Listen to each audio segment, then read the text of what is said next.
But first tonight, why Penny Wong, Mark Dreyfus and Anthony Albanese are barely saying a word about the major security threats to Australia as outlined by our top spy last night. ASIO head Mike Burgess has revealed Islamic terror is the leading terror threat we face, yet inside sources claim, and they've told me this, that his influence, along with that of the Office of National Intelligence Director General Andrew Shearer, have been diminishing under the Albanese government. Penny Wong instead has become a leading and highly influential voice on national security. While the Labor government has been seriously downplaying the anti-Semitism we're seeing very clearly every day on our streets, Mike Burgess says it's one of the most serious risks. Sunni violent extremism poses the greatest religiously motivated extremist threat in Australia. ASIO remains concerned, though, about lone actors, the potential for an individual or small group under the radar of authorities to use readily available weapons to carry out an act of terrorism. And this is a concern across the spectrum of motivations, religious and ideological.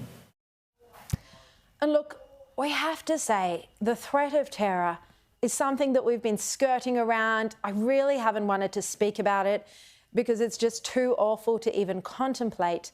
But Mike Burgess last night saying that it's really, sadly, a realistic possibility. All this means there is a realistic possibility, a terrorist attack or attack planning in the next 12 months. Possible does not mean negligible. ASIO is currently investigating multiple individuals who have discussed conducting terrorism in Australia. If you believe a person is going down a dark extremist path, please talk to someone about it and consider calling the National Security Hotline. And he also spoke about the violence that we've already seen and the protests against Jews. We've seen heightened community tensions that have translated to some incidents of violence connected to protest activity. We've also observed increased rhetoric encouraging violence in response to the conflict. Hateful rhetoric has targeted Israel and the Jewish community, as well as the Muslim and Palestinian communities. So we now know very clearly from the head of ASIO the main threats to our security and our way of life.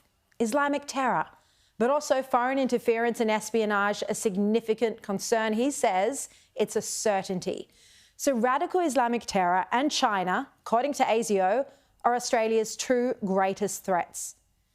Yet this is very different from what Foreign Minister Penny Wong and Home Affairs Minister Clare O'Neil and others have been speaking about publicly. I mean, you've barely heard a critical word from Albanese, Wong or even Richard Marles about China, and certainly extremely little about Chinese foreign interference and espionage.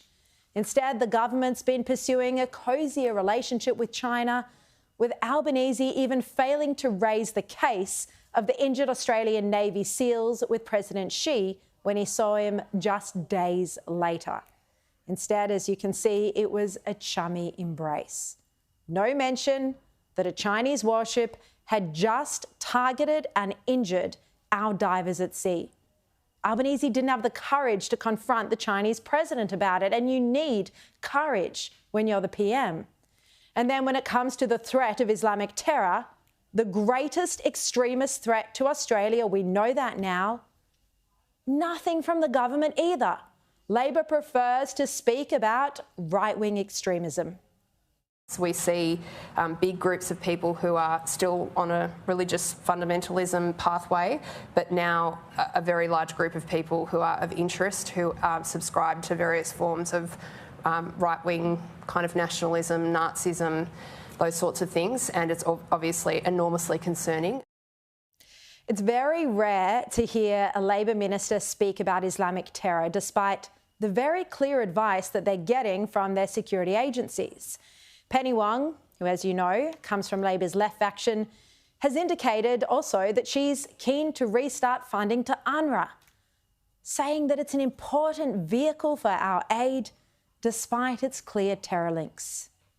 We obviously have previously increased our funding for UNRWA, and we are keen to work with both the organisation and with Japan and other like-mindeds who have paused funding to work out how we can gain the confidence to restore funding, and we'll continue to do that work. It's not going to be long before it starts flowing again. Already $200 million to UNRWA since 2010. Now, you just have to think back to how former coalition leaders spoke about both China and the threat of terrorism in the years past.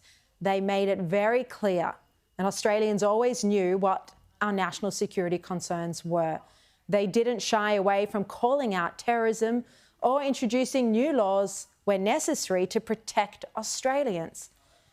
Now, there's a sense from those connected to the national security community that Andrew Shearer and ASIO's Mike Burgess have had less influence in the Albanese government than they did during the coalition era. And I'm told that Penny Wong has been the utterly dominant voice in the National Security Committee of Cabinet. Point Parliamentary Joint Committee on Intelligence and Security Deputy Chair Andrew Wallace told me today that this government thinks it can solve the problems of the world through DFAT, but the reality is it can't.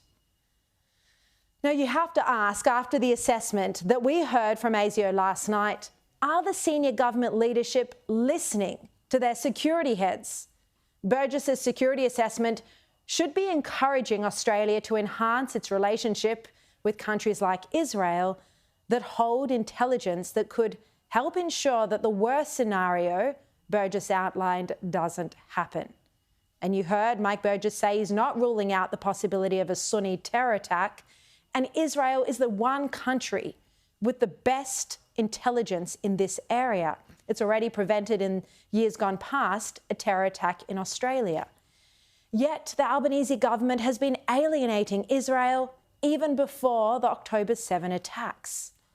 And the reality is that being tough on China and terrorism doesn't suit Labor politically or ideologically. Labor has Muslim constituencies in Western Sydney seats, and they think that part of the reason they won the last federal election was because of Chinese-dominated seats, because Labor took a softer position than the coalition on the threat from China. Those seats are Aston, Reid, Bennelong and Chisholm. But it does matter that ministers aren't speaking plainly and clearly about the gravest threats to our nation, and that they're also not developing tougher laws to address these threats.